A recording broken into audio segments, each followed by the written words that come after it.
Bonjour, je suis Céline Caroli, à l'Union des industries chimiques. Je vais vous présenter cette vidéo introductive qui traite de la réglementation relative aux émissions industrielles. Le cadre réglementaire relatif aux émissions industrielles est précis et s'arbitre en premier lieu à l'échelle communautaire avant de se décliner à l'échelle nationale. Nous allons détailler ici les prescriptions de la directive relative aux émissions industrielles, l'IED, et des textes qui en découlent. Pour répondre à la politique rigoureuse des rejets industriels, les entreprises doivent investir pour la mise en conformité de leur installation.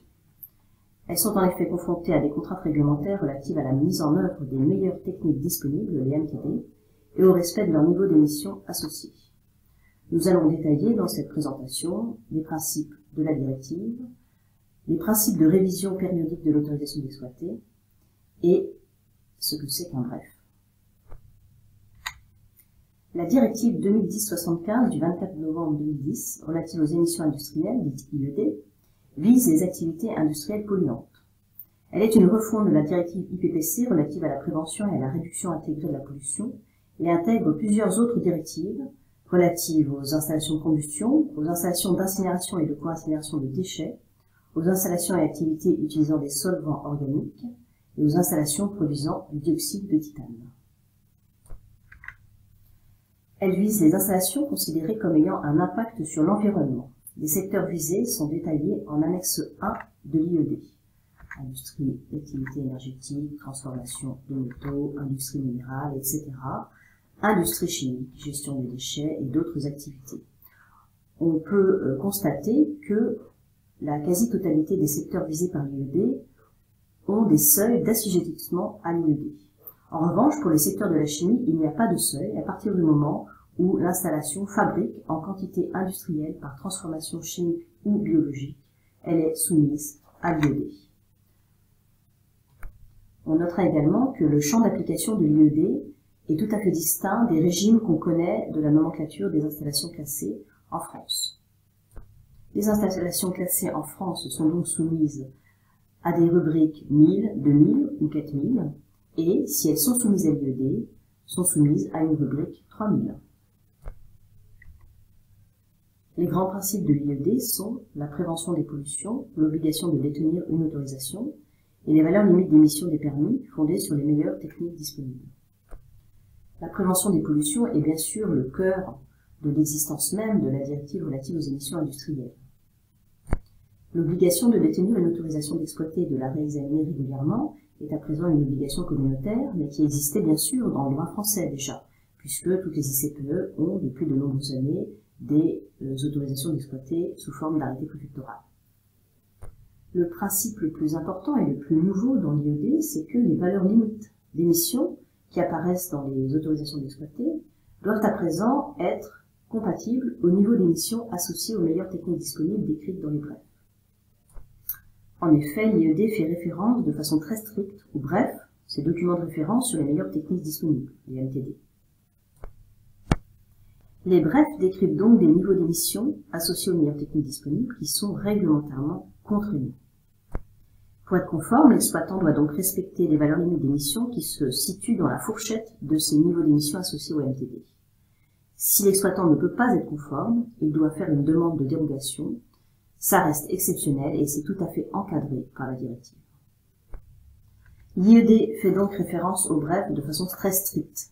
Elle met l'accent sur la référence aux meilleures techniques disponibles et impose l'adoption par la Commission européenne des conclusions relatives à ces MTD et Bad Conclusions, afin que les niveaux d'émissions associés soient réglementairement contraignants. Les valeurs limites d'émissions qui apparaissent dans les arrêtés préfectoraux d'autorisation d'exploiter doivent donc être conformes à ces niveaux d'émissions associés aux MTD. L'IED impose des techniques d'abattement des polluants performantes et parfois coûteuses, et des limites d'émissions associées très basses. Elle dicte aux industriels une politique de rejet particulièrement rigoureuse. L'un des principes tout à fait nouveaux de la directive est également la révision périodique de l'autorisation d'exploiter.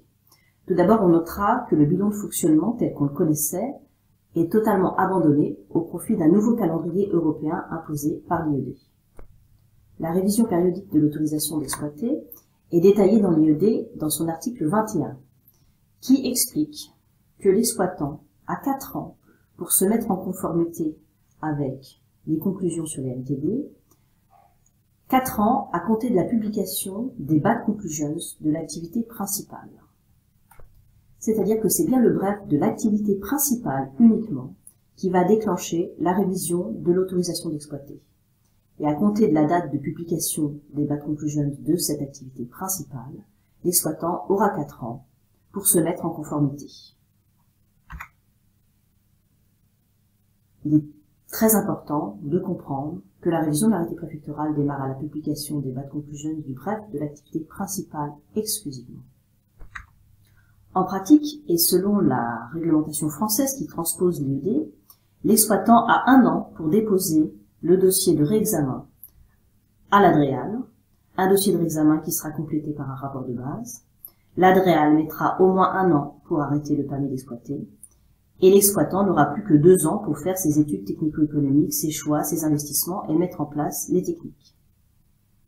Ici, nous avons un schéma d'un site fictif qui a comme activité principale la chimie organique à grand volume de production. Dès lors que le bref LVOC est publié,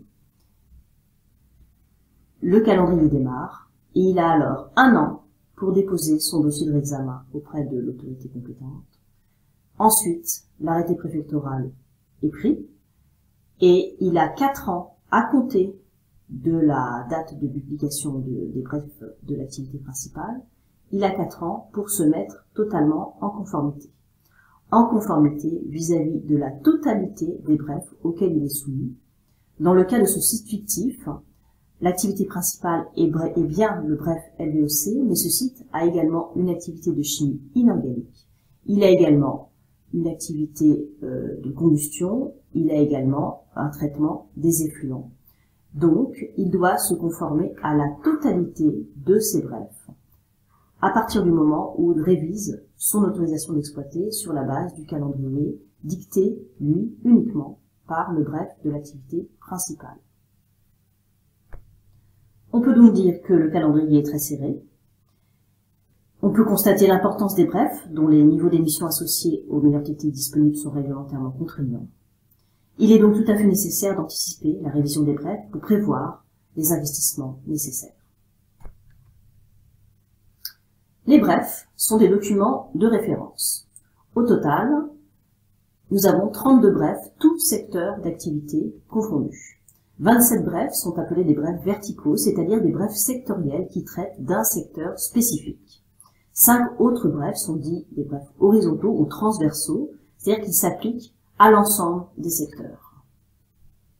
Pour l'identification des meilleures techniques disponibles qui sont pertinentes, les brefs transversaux doivent être considérés en complément du bref ou des brefs sectoriels concernés. Ce qui est important de noter, c'est que depuis l'IED, la partie des brefs correspondant aux meilleures techniques disponibles fait l'objet d'un document autonome appelé Conclusions sur les MTD, donc les Bad Conclusions. C'est ce document, les Bad Conclusions, qui est réglementairement contraignant, qui s'applique directement à votre site. En ce qui concerne le site fictif dont on parlait dans le slide précédent, il y a donc plusieurs brefs verticaux puisqu'il a plusieurs secteurs, chimie organique et chimie inorganique. Et il a également plusieurs brefs horizontaux, comme le bref sur les effluents de l'industrie chimique. Tous ces brefs s'appliquent en parallèle, et c'est en particulier les conclusions sur les MTD, si elles sont publiées par la Commission européenne, qui sont tout à fait réglementairement contraignantes, que ce soit pour un bref horizontal ou pour un bref vertical. Les conclusions, donc, sont adoptées par la Commission européenne après un vote des États membres. Tous les brefs révisés depuis l'entrée en vigueur de l'IED ont fait l'objet de conclusions sur les MTD. En ce qui concerne l'industrie chimique, c'est assez particulier puisque notre secteur dispose à lui tout seul de 8 brefs. Sur ces différents brefs, certains ont déjà été publiés. Le bref sur les activités de chlore, soude, potasse, le bref CWW, qui est un bref horizontal qui traite des effluents de l'industrie chimique, et le bref LVOC, dont on parlait tout à l'heure, qui traite de la chimie organique à grand volume de production. Un nouveau bref est en cours d'élaboration. Il s'agit du bref WGC qui traite des effluents gazeux de l'industrie chimique. Un autre bref va voir sa révision démarrer dans quelques temps le bref sur la chimie inorganique à grand volume de production, le bref LVIC. Et d'autres brefs qui touchent la chimie inorganique de spécialité, la chimie fine organique et la chimie des polymères. Ces 3 brefs-là ne seront pas révisés dans le cycle actuel de révision des brefs. Le tout nouveau bref WGC va donc se substituer en quelque sorte aux 3 brefs qui ne seront pas révisés. La révision des brefs est pilotée par le European IPPC Bureau, un bureau de la Commission européenne qui se situe à Séville. La révision des brefs répond à un calendrier bien défini, selon une procédure tout à fait particulière qui comprend de nombreuses étapes bien distinctes. On peut noter que le souhait de la Commission européenne est de réviser un bref en 2 ans. La durée réelle de révision d'un bref est plutôt de 4 ans, voire 6 ans, si ce n'est 8. Les conclusions sur les meilleures techniques disponibles, dites les BAT Conclusions, sont donc les documents réglementairement contraignants et font l'objet d'une publication à la Commission européenne. C'est une décision d'exécution qui est publiée. Il est à noter qu'une décision d'exécution s'applique directement aux exploitants. Il n'est pas nécessaire qu'elle soit transposée en droit français. Il n'y a pas de transposition, mais il y a une traduction dans toutes les langues de l'Union européenne. Étant donné que les travaux ont lieu en anglais, c'est quand même la version anglaise qui fait foi et auquel il faut se référer si jamais il y a un problème d'interprétation de la version française. On a donc vu que les valeurs limites d'émission d'une autorisation d'exploiter ne devaient pas dépasser les seuils, les niveaux d'émission associés aux meilleures techniques disponibles définis par les notes brefs dans ces BAT Conclusions. En effet, les niveaux d'émission sont bien détaillés dans ces BAT Conclusions. C'est la raison pour laquelle, une fois de plus, il est nécessaire de participer à la révision des brefs. Il est nécessaire d'être particulièrement vigilant sur les conditions décrites pour les techniques exposées et pour les BAT AEM, les niveaux d'émission. C'est-à-dire que les niveaux d'émission sont détaillés avec de nombreuses prescriptions bien spécifiques concernant l'application de ces niveaux d'émission. Il est nécessaire également de ne pas dévier de la philosophie initiale de la directive IPPC qui concerne la prévention et la réduction intégrée de la pollution. Dans tous les cas, il est tout à fait important de s'impliquer dès que possible dans le processus de révision des brefs auxquels vous êtes soumis. Toutes ces notions seront détaillées lors de la session générale de formation nucléaire.